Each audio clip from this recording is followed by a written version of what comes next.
महाराज जी, आपके चरणों में कोटि कोटि प्रणाम। महाराज जी, हम हिमाचल शिमला से आए हैं।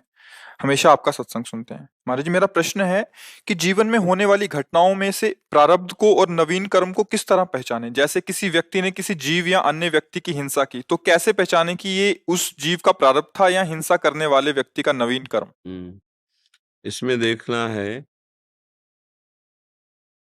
मूढ़ता और प्रारब्ध, दो चीजें हैं। और हमारा कोई आपसे झगड़ा करने का उद्देश्य नहीं है, और हम अचानक आपसे टकरा जाते हैं, आप हमें पीट देते हैं, बराबर में हम आपको पीट देते हैं। हमारा ना पीटना उद्देश्य था, ना झगड़ा उद्देश्य था, ना आपकी हानि पहुंचाना, पर एक घटना घट गई। इसमें है प्रारब्ध बलवान। और हम अंदर से जब इच्छा करते हैं, अच्छा ये वही जा रहा है ना, वो अमुक है ना, उसने प्रतिकूलता की थी ना, या किसी भी कारण से जब हम संकल्प बनाते हैं, इच्छा करते हैं, वो होता है नवीन कर्म। आप अपनी मूढ़ता के कारण, राग द्वेष के कारण जो नवीन कर्म संकल्प से, प्लान से किया जाता है, वो हमें आगे चल करके भोगना पड़ेगा। और कुछ कर्म ऐसे हो जाते हैं जो अनचाहे ढंग से होते हैं, उनमें हमारी कोई चाहत नहीं होती, हम चाहते हैं कि ऐसा हमसे ना हो, और अचानक बिना चाहे वो घट जाता है। इसका मतलब ये प्रारब्ध भोग था। अब जैसे हम इस बात को इसमें गंदे आचरणों की तरफ देखें, तो जो आचरण अंदर से वासना रूप उदय होकर के और उसका संकल्प बन रहा है, वो प्रारब्ध नहीं है, वो तुम्हारी वासना है, दुर्वासना है जो करा रही। नहीं तो अगर फिर उसको हम ढकेल सकते हैं कि अब ये हो गया तो प्रारब्ध होगा, इसीलिए हो गया। नहीं, वासना भी तो रहती है ना, जो क्रियमाण कर्म है वो तो भी बनता है ना। तो वासना संकल्प से जो क्रियाएं हो रही हैं, वो तुम्हारी अशुभ हो या शुभ, वो तुम्हारा नवीन कर्म बन रहा है।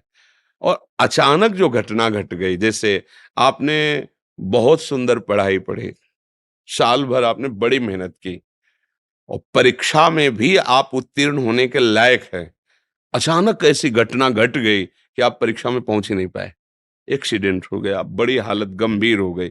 अब ये प्रारब्ध था।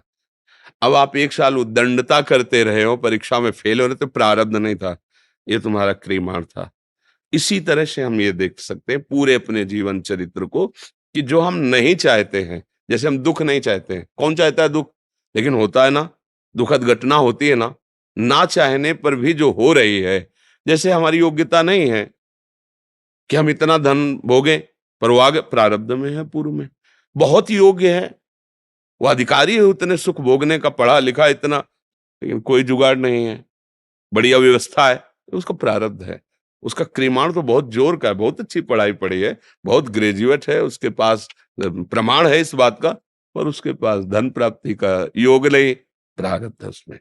कई तरह से, और कई ऐसे विषय होते हैं जिनका बुद्धि से निर्णय ही नहीं हो सकता, केवल विधाता जाने कि प्रारब्ध है कि क्रीमाण, समझ में ही नहीं आता। बड़ा सूक्ष्म विषय है ना।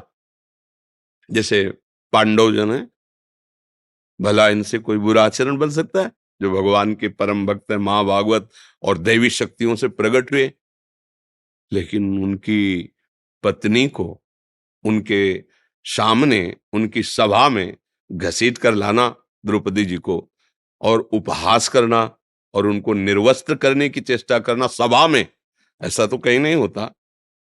पर ऐसा, अब इसे क्या कहोगे, कौन सा प्रारब्ध था उनका? वो तो साक्षात भागवतिक अंशों से प्रकट हुए, कोई मनुष्य थोड़ी थे कि उन्होंने पूर्व में एक ऐसा बुरा कर्म किया जिससे ऐसा हुआ। वर्तमान में जो बुरा कर्म बना, जुआ खेलना बुरा कर्म है, वो नहीं चाहते थे। आप देखो, शास्त्र उठा के देखो, उनको जबरदस्ती आदेश दिया गया धृतराष्ट्र जी के द्वारा, और वो इतने धर्मात्मा थे कि बड़े पिताजी कहते थे उनको। पिता के बड़े थे ना, पांडु से बड़े धृतराष्ट्र, तो बड़े पिताश्री कहते, तो उनकी आज्ञा उल्लंघन नहीं किया, उनको छल में फंसा करके ऐसा, तो उनका क्रियमाण बना। और ये उस क्रियमाण में ये उनका आदर करते थे, अधर्म आचरण के लिए वो आदेश कर रहे हैं, और उनका आदर करते थे, अधर्म आचरण करने वाले का आदेश पालन करने का दुख मिला इनको, और उनका विनाश हुआ क्योंकि छल भरा क्रियमाण इनसे किया। नहीं तो द्रौपदी का क्या प्रारब्ध, क्योंकि वो तो अग्नि से प्रकट हुई, अग्नि की ज्वाला से यज्ञ से ही तो प्रकट हुई। युधिष्ठिर का क्या प्रारब्ध? साक्षात धर्मराज ही अपने अंश से आ रहे, साक्षात वायुदेव भीम के रूप में आ रहे, साक्षात अश्विनी कुमार नकुल साहब। तो कुछ बातें ऐसी जिनको विधाता जाने, भगवान जाने। वो क्या कुछ निर्णय बड़ा सूक्ष्म होता है, कुछ निर्णय ऐसा है कि जो हम नहीं चाहते अचानक घटना घट जाती है, उसको हम प्रारब्ध कहते हैं। और जो वासना के अनुसार इच्छा करके जो हम क्रियाएं करते हैं वो नवीन क्रियमाण होता है। ये नवीन क्रियमाण पशु नहीं कर सकते हैं, वो केवल प्रारब्ध ही भोगते हैं। मनुष्य में नवीन क्रियमाण करने की सामर्थ्य, प्रारब्ध से बचने की। प्रारब्ध आएगा पर विवेक के द्वारा हम अपने को बचा सकते हैं। जैसे भारी विपत्ति आई तो हम विवेक लगाते हैं उसमें कि यदि आज दुखद परिस्थिति आई है तो कल सुखद परिस्थिति आएगी। मुझे विचलित नहीं होना है, मुझे धैर्यपूर्वक इसे काटना है, इसे सहना है। और वो सत्संग और नाम बल से आप सह सकते हैं, आप उसे काट सकते हैं, आप आगे बढ़ जाएंगे, निकल जाएंगे। और अगर आपके पास सत्संग या विवेक नहीं है, नाम बल नहीं, तो आप हताश निराश होकर के ऐसा भी कर बैठते हैं जो बहुत ही हानिकारक होता है। अब बोले अब कैसे दिमाग ठीक करें? अब मदिरा पीने लगे, ड्रग्स लेने लगे, या ऐसा सोचने लगे कि आत्महत्या कर लूं, या ऐसे डिप्रेशन में पहुंच गए, जीना मुश्किल हो गया। ये प्रारब्ध आया बुरा नष्ट करने के लिए। लेकिन नवीन क्रियमाण सत्संग, शास्त्र स्वाध्याय, नाम जप, पवित्र बुद्धि से उसने अपने आप को बचा लिया। आया पर वो हताश नहीं कर पाया, वो निराश नहीं कर पाया जीवन को, तो आगे बढ़ गया। तो प्रारब्ध का कुछ ऐसे भी चित्रण की, जैसे एक बार आपने बताया कि रज खोदने हम श्री जी के पात्र मार्जन के लिए गए, तो मन में ऐसी प्रेरणा हुई कि यहाँ ठीक रज नहीं, ये ठीक है, बस 2 हाथ का अंतर। और जब वह पहला ही फावड़ा मारा रज लेने के लिए, तो उसमें 2 वो खन खजूर होते लाओ, जो जिनके हजारों पैर होते, दोनों 2 कट गए। 15-20 वर्ष हुआ, बहुत अंदर में हुआ कि फूंक फूंक के कदम रखते हैं और यहाँ बिल्कुल जलन पैदा हुई। ये ऐसा तब फिर विचार किया कि इसमें मेरा क्या दोष? हम तो रज लेने आए श्री जी के पात्र मार्जन के लिए, और हम खोदना भी इधर चाहते थे। प्रेरणा हुई इधर खोदो, और जो ही पहला फावड़ा मारा वो कट गया।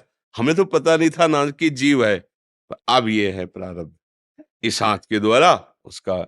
एक बार बरसात का समय था, अब टार्च वार्च रहती नहीं थी, भिक्षावृत्ति से मांगते अपना दिनचर्या करते। तो रात्रि के समय घनघोर अंधेरा, वर्षा हो रही थी, तो जैसे बिजली चमके तो रास्ता दिखा। ये बिल्कुल कच्चा मार्ग था, ये जो परिक्रमा है ये तो सब अभी कुछ वर्षों से, नहीं तो एकदम बहुत बहुत आनंद में वृंदावन। ये सब जहां बैठे ना, ये सब लताएं ही लताएं थी, इधर कहीं एक भी मकान नहीं। ये वृंदावन के इधर एक भी मकान नहीं, वो 1-2 ट्यूबवेल थे पानी वाले, और खूब फूलों की बगिया और बगीचे, सब सब कट कट के। अब तो ऐसा, तो अंधेरे में ऐसे बिजली सी चमकी, तो ऐसे दूर की तरफ देखा और नीचे पट से आवाज आई। तो क्या हुआ? अब अंधेरे में झुक के जब बैठ के देखा तो एक मेढक फैल गया, उसके ऊपर पैर पड़ा। तो फिर बड़ी परेशानी, एकदम अंदर विकलता हुई। हम कहा हम तो देख के नीचे चल रहे थे, बिजली कड़की उधर की तरफ आकर्षण हुआ। फिर भी गोपाल शास्त्र नाम का पाठ किया, प्रभु से प्रार्थना की कि उस जीव को सदगति प्राप्त हो, मंगल हो और अपराध क्षमा हो। ऐसा बोध हुआ कि हमारी असावधानी हुई, अगर हम उधर ना देखते तो हम नीचे देख के चल रहे थे, शायद हम बच। फिर हम एक टार्च छोटी रखने लगे कि अंधेरा। तो कुछ ऐसी क्रिया होती जिनको ना चाहते हुए भी ऐसी बात बन जाती है, तो हमें लगता है उसमें उस जीव का प्रारब्ध होता है। जो, क्योंकि हमारी इच्छा तो नहीं ना, हमारा कोई संकल्प नहीं है किसी को दुख देने का, और अचानक घटना घट जाती है तो उसे प्रारब्ध कहते हैं। और जो संकल्प करके किया जाता है वो क्रियमाण होता है।